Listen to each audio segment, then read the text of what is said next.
लेता हूँ, इसके बारे में पूरी जानकारी हम ले लेते हैं, फिर जाके हम पढ़ते हैं क्या है। पहले ये भी एक ट्रांजिस्टर ही है। क्या है? ट्रांजिस्टर के ही टाइप है, बाइपोलर, और जो आते थे बाइपोलर बीजेटी और एफईटी, दो टाइप के ट्रांज।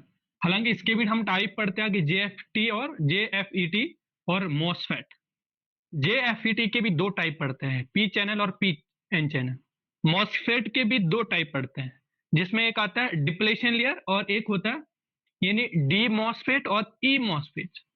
डी और ई, और डी और ई के भी दो दो टाइप होते हैं, पी चैनल एन चैनल, इसका भी ई का भी पी चैनल और एन चैनल। तो पहले तो हमको जितना हमने बेसिक चीजें पढ़ी अभी तक, हमने बीजेटी पढ़ा। बीजेटी पढ़ा, ऐसा कुछ होता था बीजेटी। एक बीजेटी में क्या होता था, एक कलेक्टर टर्मिनल होता था, फिर होता था, और एक एमिटर होता था, और एक बेस होता था। ये तीन टर्मिनल होते थे। तो फैट में भी कितने टर्मिनल होंगे? तीन टर्मिनल। समझिए अभी, ठीक है? फैट में भी तीन टर्मिनल। ये है सोर्स, इधर होता है ड्रेन, इधर होता है गेट। ये भी थ्री टर्मिनल। सिमिलरिटी बता रहा हूं कुछ चीजें। अब बीजेटी में क्या होता था, कलेक्टर में कौन सी करंट फ्लो होती थी? मान लीजिए आईसी आई भी इधर फ्लो हो रही है, बेस करंट। आईसी यहां कलेक्टर में फ्लो हो रही है, आईसी। तो आप एक रिलेशन भी जानते थे, आप करते थे कि आईसी इक्वल टू क्या बोलते थे आप? Beta of I B. ये रिलेशन तो पढ़ लिए आप लोगों ने, जिन लोगों ने ट्रांजिस्टर नहीं पढ़ा जाके वीडियोस देख लीजिए, transistor type 1 type 2 type part के जो दे रखे मैंने, पार्ट 1 पार्ट 2 पार्ट 3, ये आया था वहां पर। IC equal to beta I B, यानी IC is a function of I B. आपको पता है इस पे डिपेंड कर रहा है कि अगर बेस में कोई भी करंट नहीं आए तो कलेक्टर में कोई भी करंट फ्लो नहीं होगी। क्लियर है? अब यहां पर बात करता हूं, यहां पर दरअसल इस वोल्टेज पे डिपेंड करता है, इन दोनों टर्मिनल के लिए। इसको बोलते हैं वीजीएस। वीजीएस का मतलब होता है, इसको बोलते हैं, देखिए इसको तो एस से दिखाते हैं, इसको डी से दिखाते हैं, इसको जी से दिखाते हैं, ठीक है? इसको बोलते हैं, ये है gate source voltage. Gate source voltage है, इस पर डिपेंड करता है। यानी यहां पर जो ये ड्रेन करंट होगी आईडी, ये किस पर डिपेंड कर रहा है, किसका फंक्शन है? Function of BGS. अब यहीं से डेफिनेशन समझिए। जो बीजेटी है वो क्या है? बीजेटी क्या है, किससे कंट्रोल हो रही है? इस करंट से कंट्रोल हो रहा है ना आउटपुट, तो इसको बोलते हैं करंट कंट्रोल डिवाइस। अब बात आते हैं फैट पे। फैट क्या होता है? कौन कौन ड्रेन करंट को डिसाइड कौन कर रहा है, किसका फंक्शन है? वीजीएस। तो वीजीएस क्या है? इन दोनों टर्मिनलों के बीच का एक वोल्टेज है। क्या है? दोनों टर्मिनल के बीच का एक वोल्टेज है। तो एफईटी क्या है? इसको बोलते हैं वोल्टेज कंट्रोल डिवाइस। क्या बोलते हैं? Voltage controlled device. ये दोनों बात क्लियर हो गई। इतनी बात क्लियर हो गई, मैं वापस से आता हूं। फैट पढ़ रहे हैं हम, एफईटी। हम कहेंगे कि इसका ही भाई है, ये भी दो टाइप के ट्रांजिस्टर ही है। बड़ा पहले वाला देखा आपने, पुराना जो टीवी देखा होगा आपने, पुराना टीवी देखा होगा आपने, तो क्या होते थे? बड़े बड़े से होता था, पीछे इतना बड़ा कुछ होता था। अब नई टेक्नोलॉजी तो और भी डेवलप हो गई, लेकिन बीच में एक टीवी ऐसा भी आया जो फ्लैट होता था थोड़ा। तो वहां पर क्या यूज होता था? बीजेटी यूज होता था, फैट यूज होता था, फील्ड इफेक्ट ट्रांजिस्टर। तो नई टेक्नोलॉजी है ना। तो अभी जो बेसिक डिफरेंस हमको पता होना चाहिए क्या, बीजेटी, इसको ट्रांजिस्टर बोला गया, बाइपोलर, ठीक है, जिसमें दो जंक्शन, थ्री टर्मिनल। तो इसमें क्या क्या होता है? इमिटर, कलेक्टर और बेस, तीन टर्मिनल। तो इसमें भी तीन टर्मिनल होते हैं, ड्रेन सोर्स गेट। ये भी क्लियर है। अब आपने कहा कि इसमें इसमें जो आईसी बहती है वो आईसी, ऐसा कुछ रिलेशन आता है कि आप लोगों ने वहां पढ़ा होगा, जब मैंने पढ़ा होगा। यानी कहीं ना कहीं जो कलेक्टर करंट है, आउटपुट करंट है, वो इस बेस करंट पर डिपेंड कर रही है जो इनपुट में आ रही है। तो यानी अगर ये जीरो हो जाए तो आईसी भी जीरो हो जाएगी। तो यानी कौन कंट्रोल कर रहा है इसको? करंट कंट्रोल कर रहा है। कौन कर रहा है? करंट। और यहां पर ऐसा नहीं है, यहां पर ये जो VGS है, इसका रीजन भी आगे पढ़ेंगे ना, हम तुमको समझ आएगा कि कैसे कंट्रोल करता है। ये VGS यानी गेट और सोर्स के बीच जो टर्मिनल वोल्टेज है उसको बोलते हैं VGS। क्या बोलते हैं? VGS बोलते हैं। तो VGS क्या है? ये कंट्रोल करता है किसको? इस ड्रेन करंट। तो इसीलिए क्या बोला गया, यानी ID is a function of VGS लिखा हमने। तो fat is a voltage control device. क्या है? Voltage control device. ठीक है, क्लियर है इतनी बात? चलिए नोट करिए इतनी बात। ऐसे ही बना लीजिए डायग्राम कोई।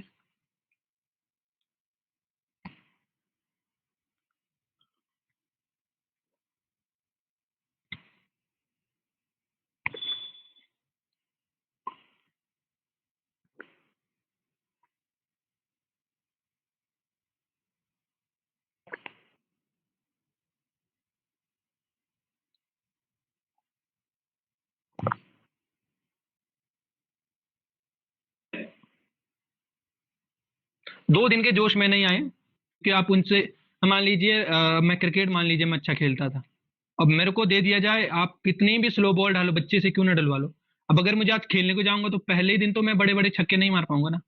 कॉमन सी बात है। तो जिन लोगों को, एक दो लोगों का है मेरे पास कि सर मैं पकड़ नहीं पा रहा हूँ, पकड़ने के लिए क्या है, मैं क्या बोल सकता हूँ इस बात? मैंने बेसिक से शुरू कर सकता हूँ, एग्जाम्पल दे सकता, नहीं आ रहा समझ तो आप उस चीज को ट्राई करिए 2-3 बार, नहीं होता फिर मेरे पास बोलिए। अब आप मान लीजिए बहुत अच्छे क्रिकेटर थे, आप 10 साल बाद या 5 साल बाद क्रिकेट खेलने जाते हैं, या आप मान लीजिए बड़े एथलेटिक्स थे, आप मान लीजिए लंबी कूद बहुत अच्छी देते थे, क्या पहले ही दिन जाके आप 18 फीट दे दोगे? नहीं दे पाओगे ना। तो हर चीज में ये अप्लाई करना पड़ेगा आपको, ये तो बेसिक चीज है। ठीक है आपको। अब ऐसा नहीं हो सकता कि मेरे पास मान लीजिए कोई मेरे यहाँ से टॉपर आया या मेरे यहाँ से सिलेक्शन हुआ, तो मैं कुछ ऐसा पिला के दूं, मैं तो कंप्लीट कोर्स कराऊंगा ना आप लोगों का। अब वो आप लोगों के ऊपर है कि आप कितना करवा, मैं तो इतना तक करवाऊंगा कि क्वेश्चन भी आपके नोटबुक से बने। अब लास्ट टाइम के कुछ लोगों की तरह फिर भी नहीं कर पाए तो क्या कर सकता हूँ? वो आपके ऊपर है, वो आपका प्रॉब्लम है, मैं उस पर कुछ नहीं कर सकता हूँ। ठीक है। और जिन लोगों को देखिए, क्योंकि जो है मुझे नहीं लगता था आप लोगों के, बहुत सारे लोगों में इतना पोटेंशियल था। लास्ट टाइम के जो बैच था, मेरे पास 22 स्टूडेंट थे, हालांकि टेस्ट सीरीज में 42 स्टूडेंट थे, वो अलग चीज है। लेकिन टेस्ट सीरीज में ऐसा होता है ना, मान लीजिए मैंने शॉर्टकट लिखवाए हैं, तो आई थिंक 42 थे या कम थे, मुझे इतना एग्जैक्ट याद नहीं, पर क्लास का याद है मुझे कि 22 स्टूडेंट थे, जिनमें से 10-15 स्टूडेंट रेगुलरली रहते थे, 5 स्टूडेंट वही है कि फैमिली का भी देखना है, कई चीजें मैनेज करनी पड़ती है।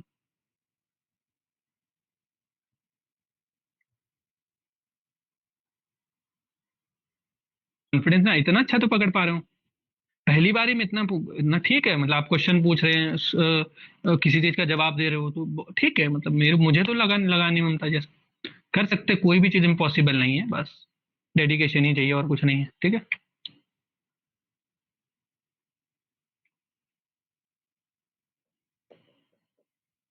एप्लीकेशन।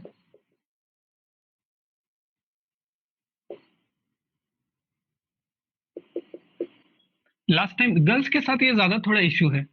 लास्ट टाइम भी गर्ल्स के साथ यही इशू था, 2-3 4-5 तो मुझे ऐसे याद है, 3-4 अभी तक नाम है जिनका मुझे याद, उन लोगों का बेहतरीन आंसर, मतलब आपके मम्मी पापा, उनको देखो सब चीजें हो जाती है, मैनेजेबल है। अब बहुत सारे लोगों को देखो, वो कोई वो, मैं एक IAS UPSC का वो देख रहा था लास्ट टाइम, जिसकी सेकंड रैंक आई थी, वो अपने बच्चे से 6 महीने या 1 साल नहीं मिली, बहुत बड़ी बात होती है, सेक्रीफाइस करना बहुत बड़ी बातें होती है। ठीक है। तो जब आप लोग वो चीजें कर सकते हैं तो ये चीजें तो आसान है मेरे हिसाब से। ठीक है। देखिए, मैं बार बार भी एग्जांपल देता हूँ अपना, एक क्वांटम नहीं आती थी मुझे जब मैं MSc में था, और मुझे क्वांटम के क्वेश्चन पढ़े, कहा कि पूरी बुक एक बार कर दे, पूरे नोट्स एक बार कर दे कंप्लीट, मतलब हाथ से लिखते जा। अन्नू कुमारी, हाँ हाँ, जी जी बिल्कुल।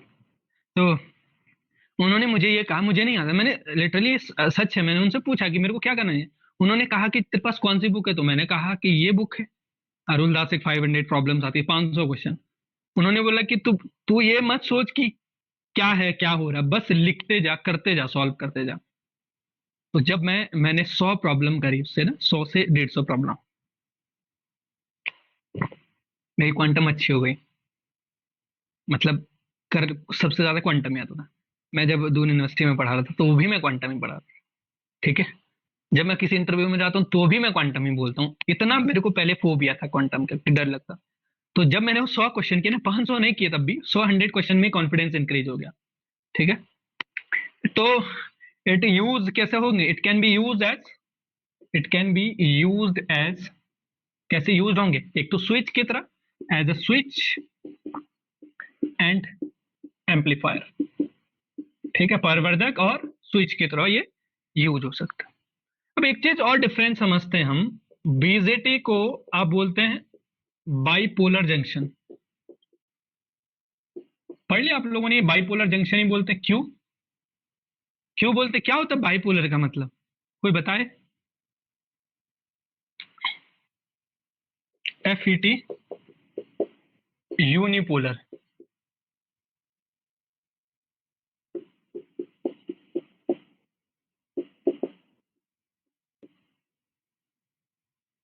या जंक्शन ना लिख के यूनिपोलर और बाइपोलर याद रखो बस। क्या है इनका मतलब, क्या होता है, क्या इसका मतलब और इसका मतलब क्या होता है।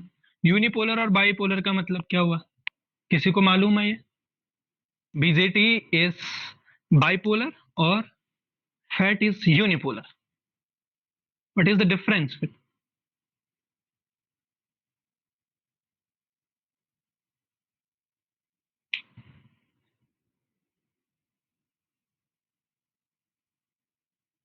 और कोई।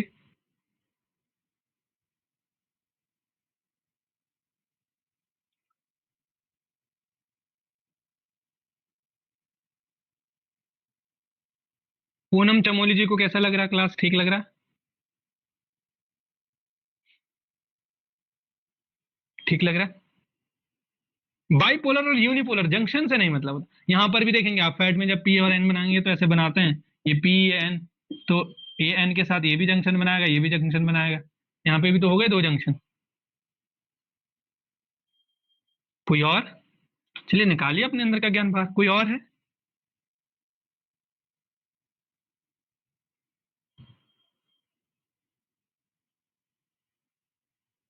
चलिए, ध्यान रखना, बीजेटी को बाइपोलर इसलिए बोला जाता है कि यहाँ जो कंडक्शन होता है वो क्या होता है, इलेक्ट्रॉन होल एंड होल दोनों के वजह से होता है। यहाँ पर या तो इलेक्ट्रॉन होगा या होल होगा, यानी या जो है कंडक्टिविटी जो आती है, या तो जो है इलेक्ट्रॉन के वजह से आएगा या होल की वजह से आएगा। और यहाँ बोथ चार्जेस की वजह से, बोथ इलेक्ट्रॉन एंड होल के वजह से।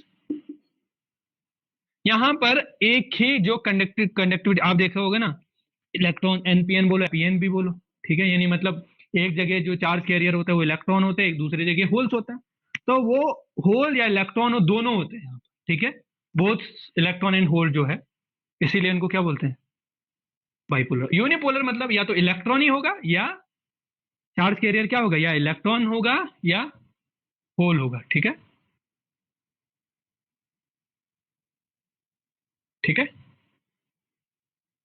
अब जब चार्ज कैरियर इलेक्ट्रॉन हो तो इसको बोलते हैं एन चैनल। क्या बोलते हैं, एन चैनल। ठीक है,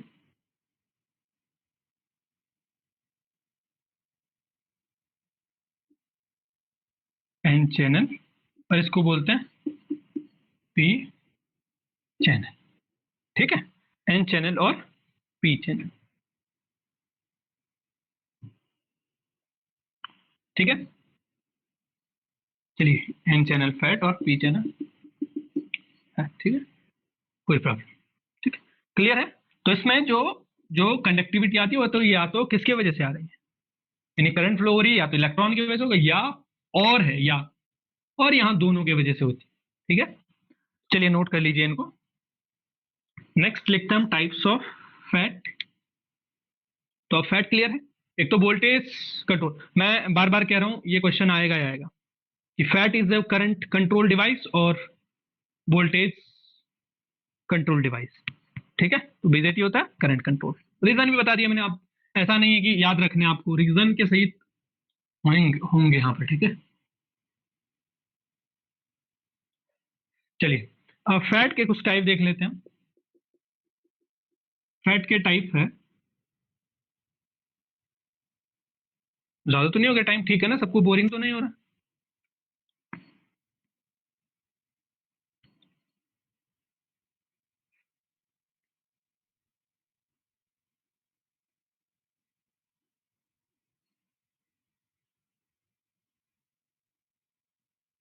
जे एफ ए टी, और एक होता है मॉस फैट,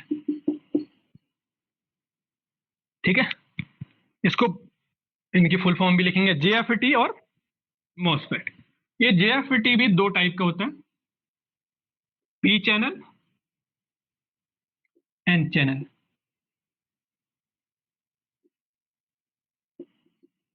ठीक है। और ये जो है दो टाइप का होता है, एक डिप्लेशन लेयर बनती है, एक इसको बोलते हैं डी मॉसफेट, इसको बोलते हैं ई मॉसफेट। अभी पढ़ेंगे, हमको और डिटेल में पढ़ेंगे, ठीक है।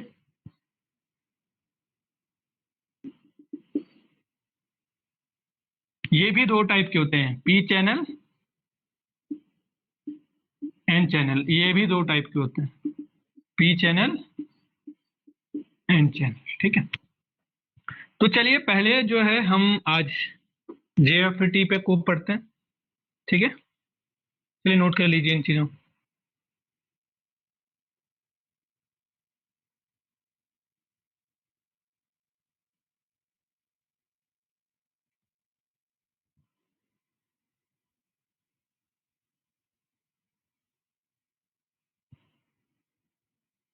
चलिए नोट कर लिया आप लोगों ने, नोट कर लिया आपको।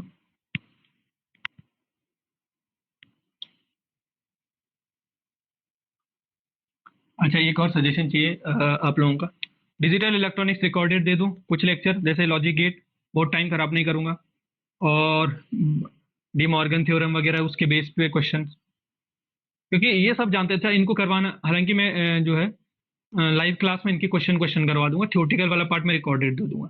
सब लोग एग्री है या नहीं है?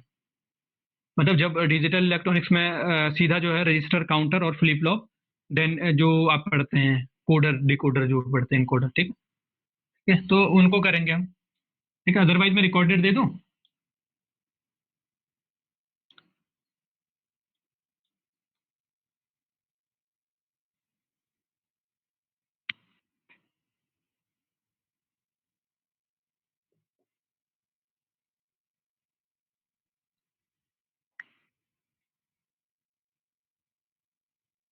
चलिए, तो आज लिखते हैं हम जेएफटी, जेएफईटी, जिसको क्या बोलते हैं, जंक्शन। जेएफटी का फुल फॉर्म क्या है ये भी याद रखना, जंक्शन फील्ड इफेक्ट ट्रांजिस्टर, ठीक है, जंक्शन। चलिए, अब सिंपल सी दो तीन चीजें हमको पता होनी चाहिए, क्या होता है।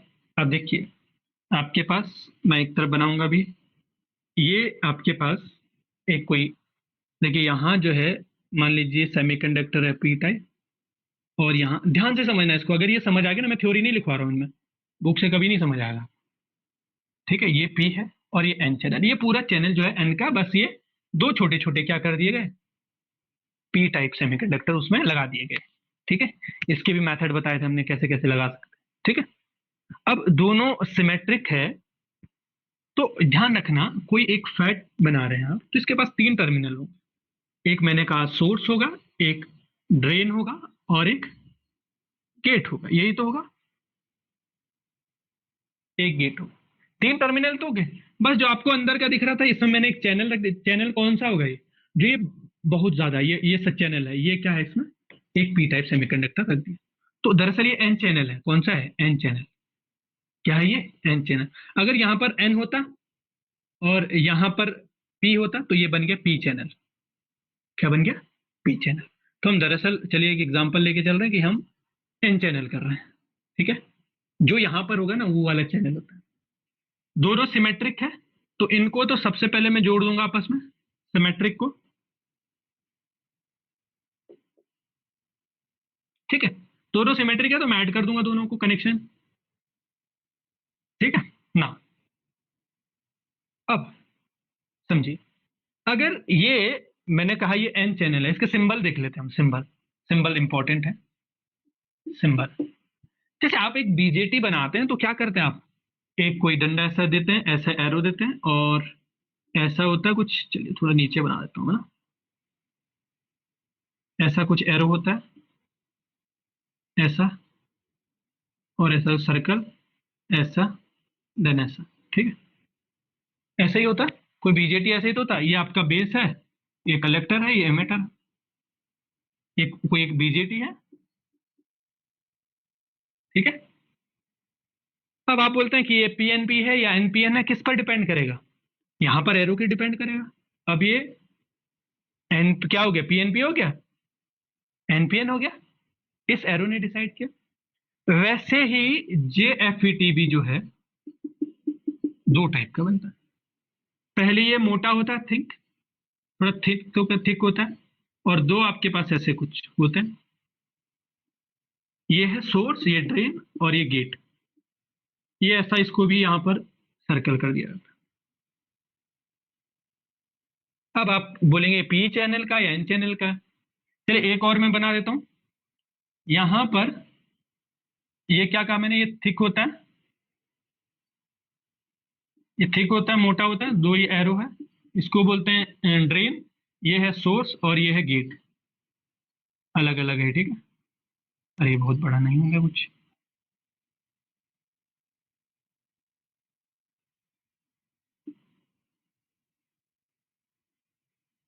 चलिए ठीक है, ऐसे दो अलग अलग बन गए। अब कैसे समझेंगे हम, इसका मतलब एन का मतलब होता है इन, क्या होता है एन का मतलब, इन होता है, बिल्कुल। तो अगर यहां पर ये अंदर एरो, यहां पर जैसे ये इसका एरो डिसाइड कर रहा था ना, वैसे इसका भी एरो डिसाइड करेगा। तो अगर एरो इनसाइड नहीं आउटसाइड है तो इसको बोलते हैं पी चैनल। क्या बोलते हैं, पी चैनल। क्या कहा मैंने, इस पे जो एरो लगा रखा होता है वो डिसाइड कर। अगर अंदर की ओर एरो है तो इसको बोलेंगे एन चैनल। क्या बोलेंगे, एन चैनल।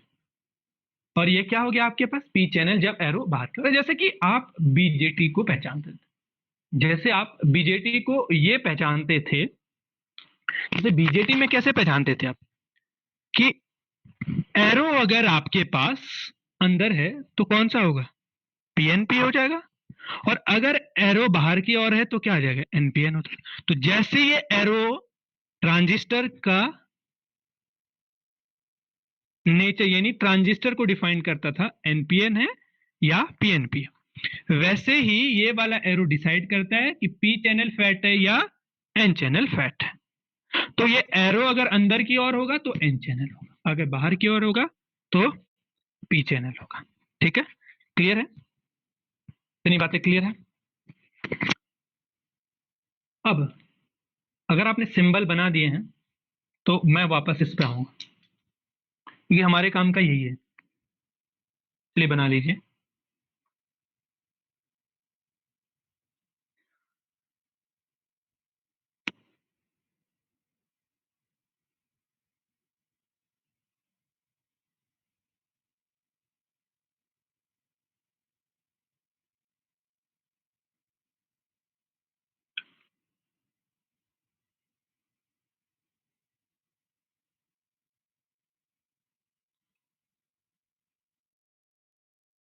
बनाने थे, ये नहीं बनाना अभी, ये सिंबल बना दिया आपने, ठीक है। अब यहां पर सुनिए, सारी कहानी तो यहां पर मैं डायग्राम में सारी कहानी बताऊंगा, बहुत कम थ्योरी में इसमें लिखवाऊंगा नहीं, जीरो, ठीक है। पर ऐसा नहीं होगा कि आपके इसमें कोई भी चीज छूट जाएगी, सब कवर होगी। अब देखिए, इसकी दो कंडीशंस होती, किसकी, सिंबल अगर लिख दिए थे आप, किसी भी फैट की यानी जेएफटी की दो कंडीशन होती ऑपरेशन की, कि एक में बीजीएस जीरो होता है, दूसरे में वीजीएस नेगेटिव होता है। पॉजिटिव में ये काम नहीं करता, ठीक है। क्यों नहीं करता, तो आप लोग सर्च कर लेना इस चीज को, ठीक है। पर नहीं काम करता, इलेक्ट्रॉनिक सर्किट नहीं काम कर रहा है वीजीएस में, ठीक है। आगे आगे आगे जैसे जान जाएंगे क्यों नहीं कर रहा है, ठीक है। पर पहले हम ये जान लेते हैं, यहाँ पर दो कंडीशन है, एक बार बीजीएस जीरो है और एक बार बीजीएस नेगेटिव है। तो पहली कंडीशन देख लेते हैं VGS जीरो वाली। किसी भी JFET के लिए जरूरी है ये दो कंडीशन, वर्क भी दो कंडीशन में करता है, ठीक है। अब VGS जीरो का क्या मतलब हुआ? VGS जीरो का ये मतलब हुआ कि अगर मैं इस टर्मिनल को इससे जोड़ दूं और इसको ग्राउंडेड कर दूं, हो गए दोनों? ग्राउंडेड कर दिया आपने, हो गया ये जीरो? बिल्कुल जीरो हो गया। सिंपल सी बात है, पहला केस उठा रहा हूं मैं, पहला केस की बात करूंगा, ध्यान से समझना सारी चीजें, ठीक है। तो फर्स्ट केस में क्या है आपके पास कि VGS को जीरो कर रहे हैं, मैं इसको ग्राउंडेड कर दूं क्योंकि V और GS सेम आगे दोनों। अब अब एक चीज और रखना ध्यान, अब इसको जो कनेक्ट किया जाता है इस वाले टर्मिनल एक बैटरी से जोड़ा जाता है, जो कि कैसा होगा? बैटरी, ये पॉजिटिव होगा, नेगेटिव पॉजिटिव नेगेटिव, ऐसा कुछ। इसको बोला गया VDD बैटरी। क्या बोला गया? VDD। या फिर मैं इस चीज को क्या बोल देता हूं, इसके अक्रॉस ये सोर्स से ड्रेन है तो VDS बोल दूं, कोई प्रभाव नहीं, कोई फर्क नहीं, एक ही बात है। ये आप लिख भी सकते हैं कि पॉइंट बना के कि VDS इक्वल टू क्या हो जाएगा? VDD। क्लियर है? क्लियर है? और ये जो बैटरी होती है ये वेरिएबल होती है। कैसी होती है? इस साइन का मतलब होता है कोई चीज वेरिएबल है, वेरी कर रही है। क्या है इस साइन का मतलब? कि कोई चीज क्या है? वेरी करती है, वेरिएबल है, ठीक है। अब समझिए, बहुत इंपॉर्टेंट, बस 10 मिनट और लूंगा मैं, पर अगर समझ नहीं आया तो कोई भी थ्योरी नहीं है, सारी यहीं पे क्लियर हो जाएगा, ठीक है। क्योंकि हमको तो क्वेश्चन करने, देखिए ऐसा नहीं होगा कि कोई भी चीज रह जाएगी, ठीक है। जितनी थ्योरी में कवर होती है सारी चीजें यहाँ पर कवर होती है। बस मेन बात सुन लीजिए, ये वेरिएबल है, कनेक्शन बनाना आ गया, चैनल है, ये एन चैनल है क्योंकि एन है यहाँ पर, ये तो दो कम मात्रा में लगाए होते हैं, ठीक है। VGS मैंने कहा कि किसी भी JFT को ऑपरेट होने के लिए दो कंडीशन, ठीक है। क्या है? दो कंडीशन। तो पहली कंडीशन क्या है कि आपके पास क्या है? VGS जीरो होना चाहिए। आपने कहा कि इसको मैंने लोअर से ग्राउंडेड कर दिया तो ये दोनों इक्वल हो गए। अब मैंने कहा ये बैटरी है, जिसको VDD बोलो या VDS बोलो, बात बराबर है। अब ये बैटरी क्या है, इसमें वेरिएबल है। मान लीजिए मैं इसको 4 वोल्ट कर देता हूँ, या मान लीजिए कोई भी 4 वोल्ट कर लीजिए। अब ये प्लस है, ये नेगेटिव है, इसमें करंट फ्लो होगी एक ID, जिसको क्या बोलेंगे? कौन सी करंट होगी ये? इसको बोलते हैं कन्वेंशनल करंट। क्या बोलते हैं? दो टाइप की करंट होती है, नेचुरल करंट, कन्वेंशनल करंट। क्या क्या होती है? कन्वेंशनल करंट, नेचुरल करंट और कन्वेंशनल करंट। लिख सकते हैं करंट के बारे में, दो करंट होती है, एक को बोलते हैं कन्वेंशनल करंट और एक को बोलते हैं नेचुरल करंट, ठीक है। समझिए, जैसे आपने ये देखिए ये 4 वोल्ट दिया, तो आपको पता है इसके अक्रॉस भी जो वोल्टेज होगा, इनको दरअसल मेटालिक, चलिए पहले समझते हैं, अभी चलिए मान लीजिए नहीं, एक पहली बात समझिए, ये कंप्लीट हो गया। अब ये एक चीज है, अभी हमने यहाँ बैटरी लगा दी, बैटरी अभी चालू नहीं की, क्या है? अभी करंट भी फ्लो नहीं हुआ। चलिए पहले देखिए, P टाइप है, ये N टाइप है, तो यहाँ पर क्या बन जाएगा? एक PN जंक्शन बन जाएगा, डिप्लेशन लेयर बन जाएगी, एक डिप्लेशन लेयर बन जाएगी यहाँ पर भी P है, यहाँ N है, तो इसके अराउंड भी एक डिप्लेशन लेयर बन जाएगी। क्या बन जाएगी? Depletion layer. क्या कहां से बनी? एन चैनल है, P चैनल, डिप्लेशन लेयर बन गई। डिप्लेशन लेयर बन जाती है। डिप्लेशन लेयर क्या होती है? जहां पर कोई भी चार्ज कैरियर प्रेजेंट नहीं होता। क्या है? जहां पर कोई भी चार्ज कैरियर प्रेजेंट नहीं होता, ठीक है। अब समझिए, अब अब ठीक है, अब मान लीजिए ये दरअसल ओमिक कॉन्टेक्ट से इनको कनेक्ट किया होता है, ठीक है। अब समझिए, जब आपने मान लीजिए लेट सपोज ये 4 वोल्ट दे दिया, तो ये और ये तो सेम है ना, VDD और ये, तो यहां पर भी 4 वोल्ट आ गया, 4 वोल्ट आ गया ना। आपको पता है, ये मैंने कहा VD देखो लिखा हुआ कि जो वोल्टेज इसके अक्रॉस होगा, इसके वजह से ID, यानी एक कन्वेंशनल करंट फ्लो होगी इसमें ऐसे डाउन टू, ठीक है। अब यहां पर भी तो उतना ही वोल्टेज आ गया जितना यहां पर है, पर जैसे जैसे धीरे होगी ये तो ग्राउंडेड कर, अभी कहा आपने कि VGS G और S इक्वल है, ये जीरो है, इसके अक्रॉस वोल्टेज जीरो, तो इसका मतलब ये जीरो रहा होगा। तो आप ये समझिए, ये वोल्टेज कहीं ना कहीं नीचे आते आते जीरो हो गया। ऐसा तो रहा नहीं होगा कि ये जीरो से ऊपर ऊपर गया, यहाँ पर 4 हो गया। तो इसका मतलब इसके अंदर क्या है, बहुत सारी रुकावटें, लाइक ऐसे मैं बता दूं, ऐसे कुछ ऐसा रेजिस्टेंस सा बना होगा, फिर चल रहा होगा, फिर रेजिस्टेंस, फिर रेजिस्टेंस, तब जाके यहाँ पर पहुंच। मान लीजिए इसके पास 3 वोल्ट था और यहाँ पर 2 रहा होगा, यहाँ 1 वोल्ट रहा होगा, तभी तो यहाँ पर 0 रहा होगा। इस बात को समझिए कि ये जब 0, क्योंकि आपने ग्राउंडेड कर रखा है, आपने पता VGS तभी 0 होगा। इसका मतलब यहाँ पर जब जितना वोल्टेज यहाँ पर लगाया वो यहाँ पर आया, क्योंकि VDS और VDD सेम। अब यहाँ पर जब 0 मिल रहा होगा तो कहीं ना कहीं ये वोल्टेज नीचे आते हुए घट रहा होगा, ऐसा तो नहीं कि ऊपर जाते बढ़ेगा, ऊपर आते कैसे बढ़ेगा कोई चीज तो। अब ये नीचे आते हुए घटेगा, इसका मतलब इसके अंदर रुकावट है। मैं इन रुकावटों को यहाँ मेंशन तो नहीं करूंगा, पर ऐसे कर लेता हूँ। चलिए 2 चीजें, यहाँ इसके अंदर 2 भी रहा होगा कहीं। अब देखिए एक बढ़िया सी बात समझिए, जो N है वो क्या है, पॉजिटिव टर्मिनल से जुड़ा है, तो ये फॉरवर्ड वाइज है या रिवर्स वाइज? Reverse wise. तो रिवर्स वाइज यहां पर देखिए, ये पी क्या है, 0 से जुड़ा हुआ, लो से जुड़ा हुआ, और N किससे जुड़ा हुआ, 4 से जुड़ा हुआ, हाई से जुड़ा। तो ये बन गया रिवर्स वाइज। रिवर्स वाइज में क्या होता है, डिप्लेशन लेयर बढ़ जाती है। मैंने कहा कि सब चीज इंक्रीज हो जाती है, रिवर्स वाइज में सब चीज इंक्रीज हो जाती है। तो अब देखिए यहां पर 3 वोल्ट है, ऐसे यहाँ पे 4 से जैसे अंदर आए 3, तो यहाँ पर डिप्लेशन लेयर ज्यादा बढ़ेगी, यहाँ पर कम बढ़ेगी, क्योंकि यहाँ पर 1 है तो 1 कम है। यहाँ पर देखिए ये डिप्लेशन लेयर ऐसी बढ़ेगी, यानी यहाँ पर डिप्लेशन लेयर ज्यादा बढ़ेगी, यहाँ पर कम बढ़ेगी। बनाइए नहीं, इसको समझिए पहले। यहाँ पर कम बढ़ेगी, यहाँ पर देखो गैपिंग से ही पता चल रहा है आपको। क्यों ऐसा हुआ, क्योंकि यहाँ पर वोल्टेज 3 वोल्ट है, जहां पर रिवर्स बाइस वोल्टेज ज्यादा है वहां पर डिप्लेशन लेयर क्या हो जाती है, बढ़ जाती है, और जहां पर कम है वहां पर डिप्लेशन लेयर घट जाती है। ये बात समझे नहीं, यही बात पते की है यहाँ पर। आपको पता है रिवर्स बाइस में क्या है, जितना ज्यादा रिवर्स बाइस लगाओगे डिप्लेशन लेयर उतनी बढ़ जाएगी, ठीक है।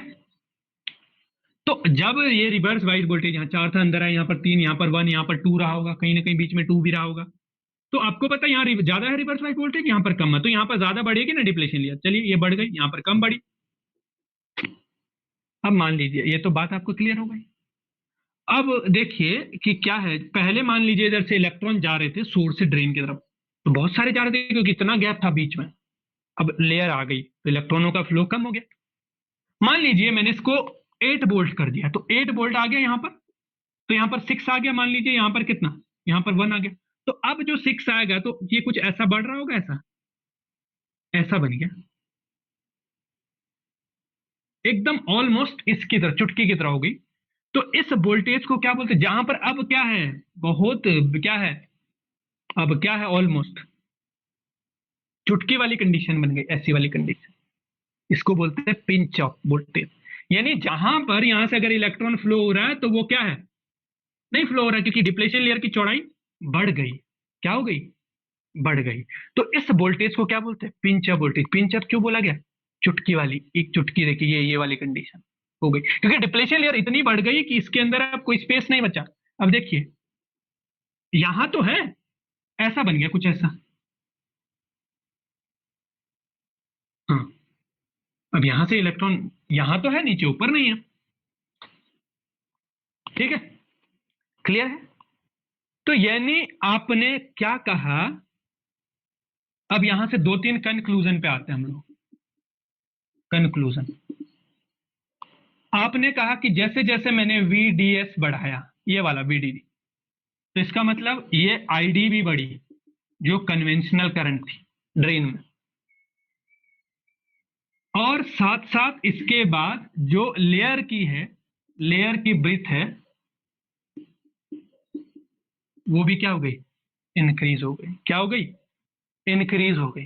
अब इंक्रीज हो गई तो इसका मतलब जब कोई इलेक्ट्रॉन जाएगा नहीं तो करंट क्या, इलेक्ट्रॉन ऊपर जाएगा, करंट क्या जाएगी, नीचे फ्लो हो रही होगी, आईडी नीचे फ्लो हो रही होगी, आईडी क्या हो जाएगी, घट जाएगी। तो एक टाइम पे आईडी क्या हो जाएगी, 0 की तरफ टेंस कर रही होगी। यानी मैं अगर यहां पर आईडी और VDS के बीच ग्राफ खींचू, ये है VDS और ये है आईडी, तो आप कह रहे हो कि एक वोल्टेज तक करंट फ्लो हो रही है, दोनों इसको बढ़ा रहे हो तो आईडी भी बढ़ रही है, उसके बाद आईडी इज कांस्टेंट। तो इस जो न्यून इस वोल्टेज को बोला गया जिसके बाद करंट ऑलमोस्ट कांस्टेंट हो गई, ये डिप्लेशन लेयर बढ़ गई उस पर, तो इसको बोलते हैं बीपी। क्या बोलते हैं इसको? बीपी, मतलब pinch of voltage. Pinch of voltage, क्या बोला गया इसको? और इसको क्या बोला गया? ये क्या है यहाँ पर? इसको बोला गया, यहाँ पर क्या है? आईडी कांस्टेंट हो गई। क्या हो गई? कांस्टेंट हो गई। क्लियर है इतना? इतना क्लियर है?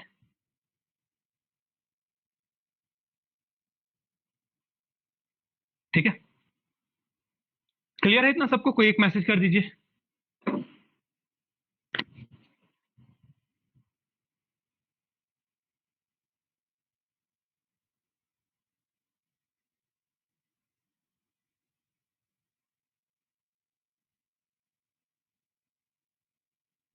ठीक है, सबको क्लियर है? होना तो कर दीजिए। कल एक बार इसका दूसरा टाइप भी होगा, ये तो पहला टाइप है।